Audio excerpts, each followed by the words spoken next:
One of the most important topic of UK triple S C and U K PSC is Uttarakhand में राष्ट्रीय park व राष्ट्रीय अभ्यारण्य जितने भी हैं। तो ये देखो, ये जितने भी हैं ये हमारे हैं नेशनल पार्क यानी कि राष्ट्रीय उद्यान। और हमारे राष्ट्रीय उद्यान कितने हैं? 1 2 3 4 5 6 कितने हैं? 6 राष्ट्रीय उद्यान है। सबसे मेन टॉपिक पूछती हूँ, सबसे बड़ा राष्ट्रीय उद्यान कौन सा है? कौन सा है? गंगोत्री राष्ट्रीय उद्यान। कौन सा है? गंगोत्री राष्ट्रीय उद्यान। और सबसे छोटा कौन सा है? फूलों की घाटी। कौन सा है? फूलों की घाटी। ठीक है, ये है ये कम से कम है, देखो गाइस, 29,390 किलोमीटर स्क्वायर किलोमीटर है। और ये सिर्फ है 87। ठीक है, 87 है। और ये है 6 नेशनल पार्क हैं। तो सबसे पहला नेशनल पार्क सबसे उत्तराखंड में कौन सा बना? Jim Corbett.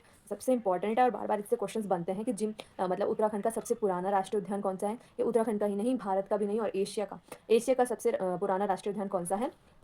जिम कॉर्बेट राष्ट्रीय उद्यान। ठीक है, तो ये हमारे, और सबसे नया कौन सा है राज्य में? सबसे नया आपको दिख रहा होगा गोविंद राष्ट्रीय उद्यान 1991 का है। ठीक है, तो अब हम सबसे पहले हम लिखेंगे कि इसमें सबसे नया कौन सा है? सबसे पुराना, सॉरी, सबसे पुराना है इसमें कॉर्बेट। फिर उसके बाद है फूलों की घाटी। फूलों की घाटी और नंदा देवी एक साथ आ जाएंगे 1982। फिर आ जाएंगे 4th नंबर पे राजा जी। 5th पे आ जाएगा हमारा गंगोत्री। फिर 6th पे आ जाएगा हमारा गोविंद।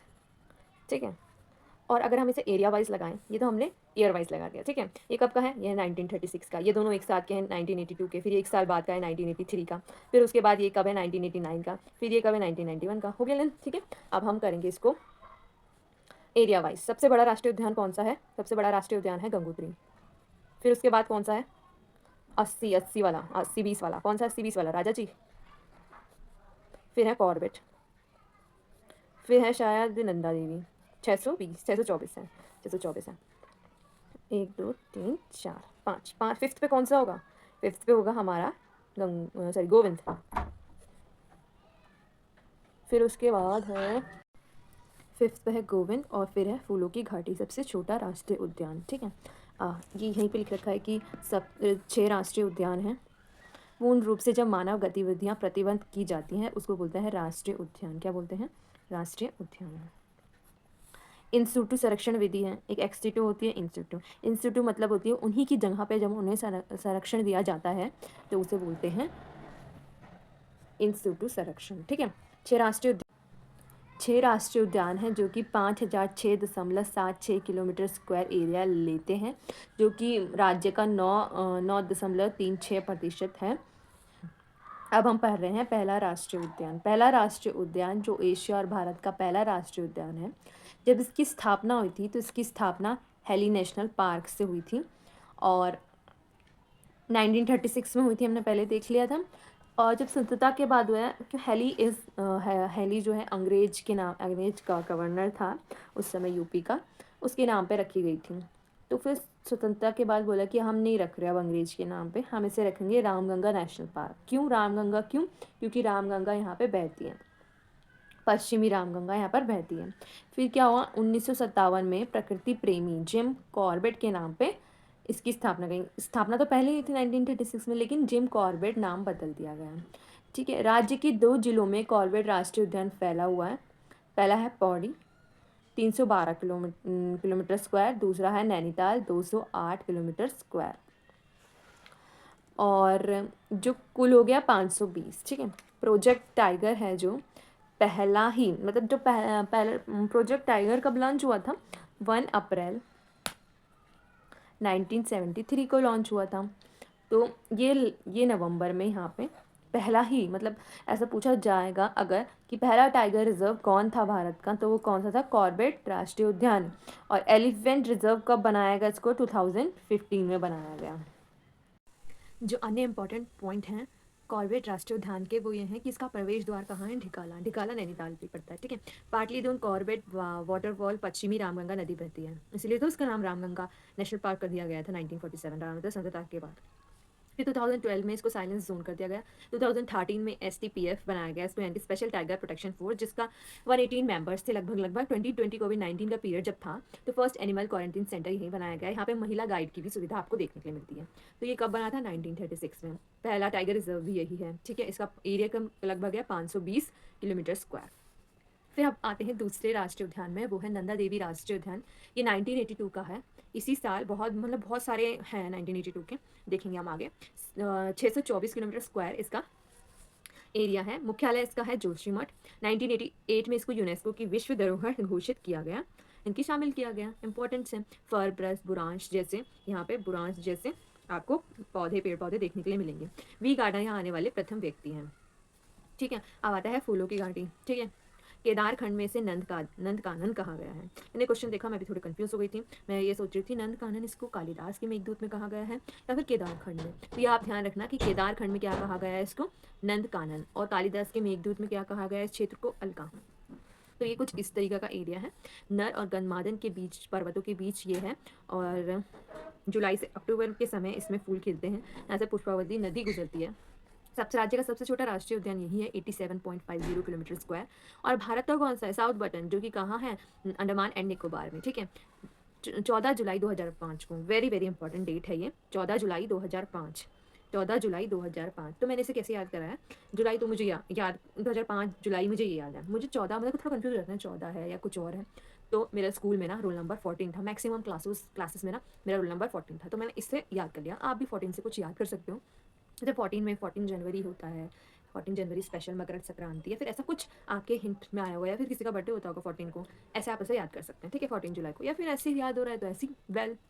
खोज जो है इसकी 1931 में फ्रैंक स्माइथ ने की थी। और मतलब दुनिया के सामने फूलों की घाटी किसने लेके आई, फ्रैंक स्माइथ ने। कौन सी बुक से लोगों को पता चला, वो था वैली ऑफ फ्लावर्स।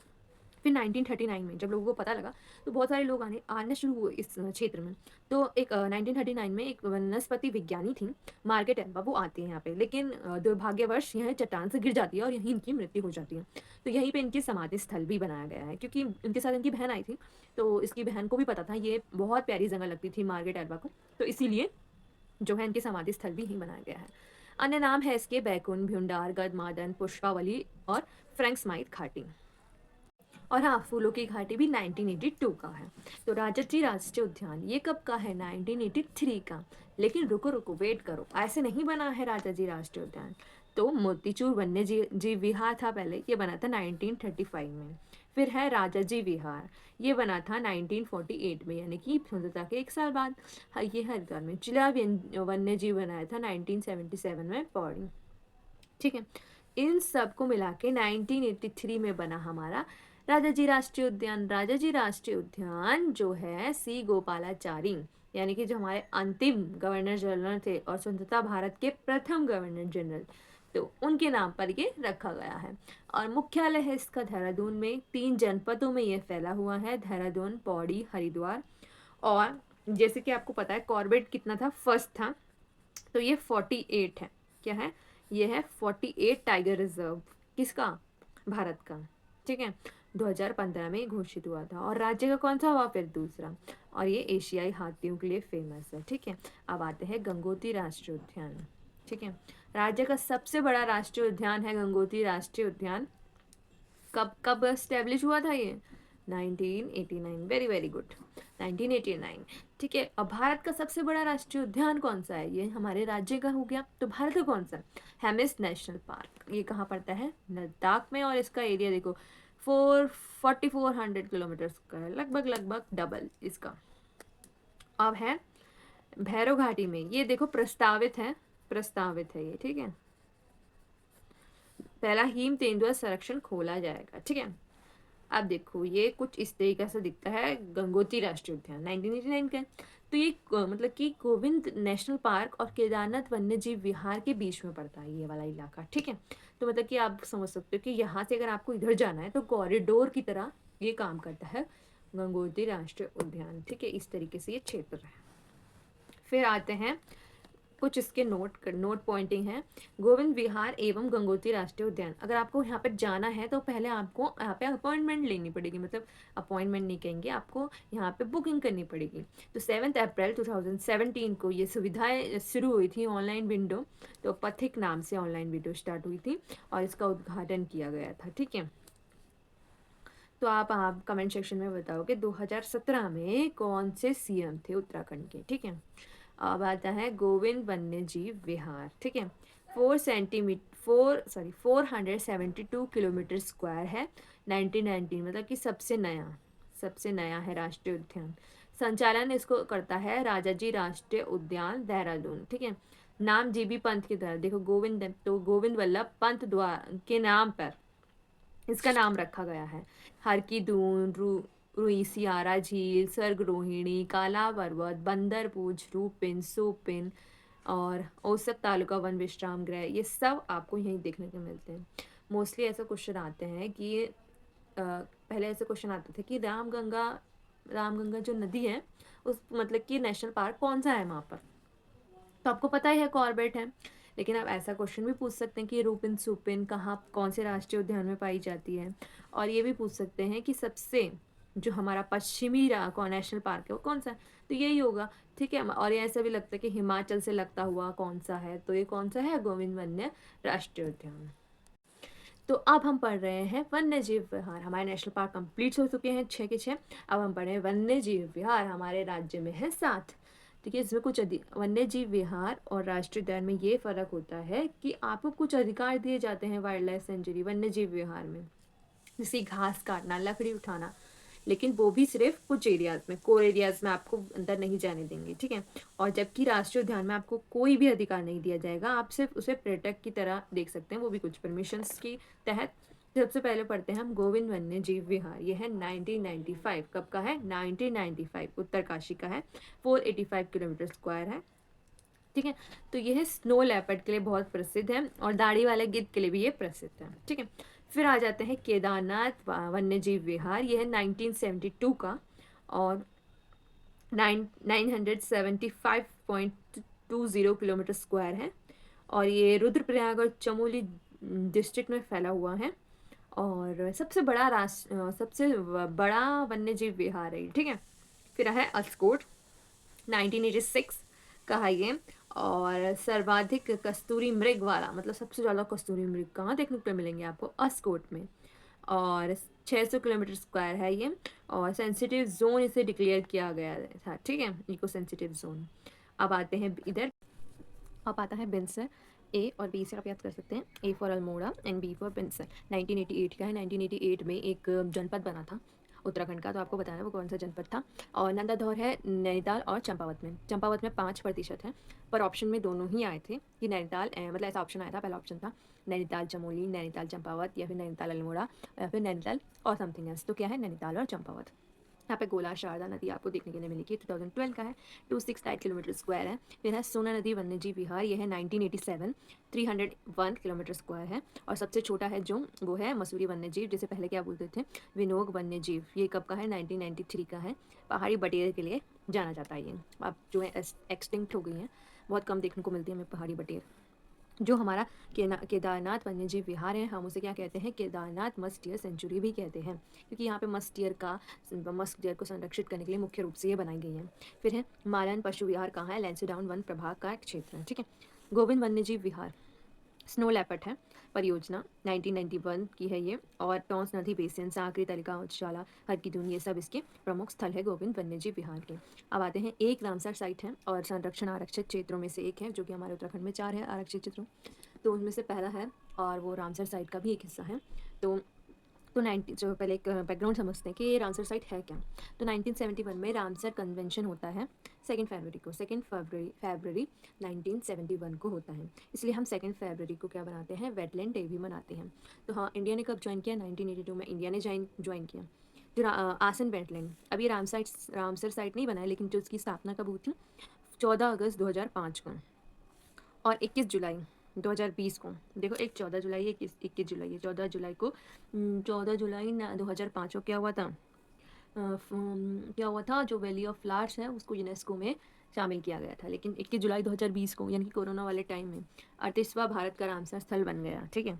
और ये देहरादून में है, यमुना और आसन नदी के संगम पर। 4.4 किलोमीटर स्क्वायर है और हेक्टेयर में देखेंगे हम 444 हेक्टेयर है। अब आते हैं झिलमिल आरक्षित क्षेत्र, ये इसकी स्थापना होती है 2005 में, 37.84 किलोमीटर स्क्वायर है। डियर, बारहसिंगा 5 प्रजातियां हैं इस डियर की यहाँ पे, यानी कि हिरण की 5 प्रजातियां आपको देखने के लिए मिलेंगी, हरिद्वार में है। और एक राजाजी पार्क का एक कॉरिडोर है ये। फिर आरक्षित क्षेत्रों में से है सीतावनी संरक्षण आरक्षित क्षेत्र। 2024 में इसका नाम सीतावनी संरक्षण आरक्षित क्षेत्र कर दिया। इससे पहले ये पावलगढ़ संरक्षण आरक्षित क्षेत्र था। इसकी स्थापना होती है 2012 को। क्षेत्र है 58.25 किलोमीटर स्क्वायर। अगर हम हेक्टेयर में करेंगे तो बस 1000 से इसको आपको डिवाइड करना है, ठीक है।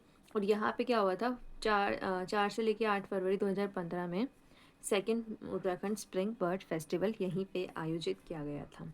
Naina Devi Himalaya bird conservation reserve, स्थापना उसकी 2015 की। क्षेत्रफल 119.5 किलोमीटर स्क्वायर, पनगौड़ा नैनीताल, ठीक है।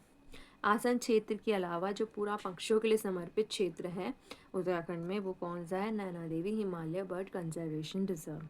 600 पक्षी प्रजातियां आपको यहाँ देखने के लिए मिलेंगी। एक जैव मंडल भी है, यानी कि एक बायोस्फीयर रिजर्व भी है, नंदा देवी जैव मंडल आरक्षित क्षेत्र। ये तीन जनपद में है, पिथौरागढ़, चमोली और बागेश्वर में। पीसीबी 1988 का है, ये भी 1988 को बना था। क्षेत्रफल की बात करें 6407.303 पर किलोमीटर स्क्वायर है। कई कई जगह ये 5880 भी देखने के लिए मिलेगा, ठीक है। मोस्टली जगह पे ये है, लेकिन कई कई किताबों में ये वाला भी है। इसके अंतर्गत 2 राष्ट्रीय उद्यान आते हैं, एक फूलों की घाटी, नंदा देवी राष्ट्रीय उद्यान, ठीक है। दूसरा भारत का दूसरा जैव मंडल, यानी कि जब ये बने थे जैव मंडल, उसमें से दूसरा ही कौन सा है, नंदा देवी जैव मंडल आरक्षित क्षेत्र। पहला कौन सा है भारत का, पहला है नीलगिरी, ठीक है। फिर ये हमारे हो गए 4 आरक्षित क्षेत्र। इनके अलावा भी कुछ ऐसे क्षेत्र हैं जहाँ पर काम किया जा रहा है पक्षियों को, पशुओं को उनको बचाने के लिए, या फिर ऐसे एरिया प्रोटेक्टेड एरियाज बनाए जा रहे हैं वनों के बारे में, या फिर उनको बचाने के लिए। तो पहला है गोविंद वल्लभ पंत उच्च स्थलीय प्राणी उद्यान, ठीक है। ये है, स्थापना इसकी होती है 1995 को। 1995 को शायद नहीं, ये हुआ था, क्या हुआ था, गोविंद वन्यजीव विहार, ठीक है। चेक करते हो, देखते। यस, 1995 को क्या हुआ था, गोविंद, देखो गोविंद से 2 याद रखना है, एक गोविंद वन्यजीव विहार है और एक गोविंद वल्लभ पंत उच्च स्थलीय प्राणी उद्यान। ये भी 1995 का है और वो भी 1995 का ही है। यह है नैनीताल में। 4.592 किलोमीटर स्क्वायर। जैसे हेक्टेयर में करना है, बस इसे हेक्टेयर में ऐसा कर लो, ये हो गया हेक्टेयर, ठीक है। देहरादून जू जिसे बोलते हैं पॉपुलरली मालसी डियर पार्क, ठीक है। अब देहरादून जू बोला जाने लगा है। वन चेतना केंद्र ये कब बना था, 1976 में। ये मिनी जू भी बना था कुछ 3 सालों के लिए, 2012 से।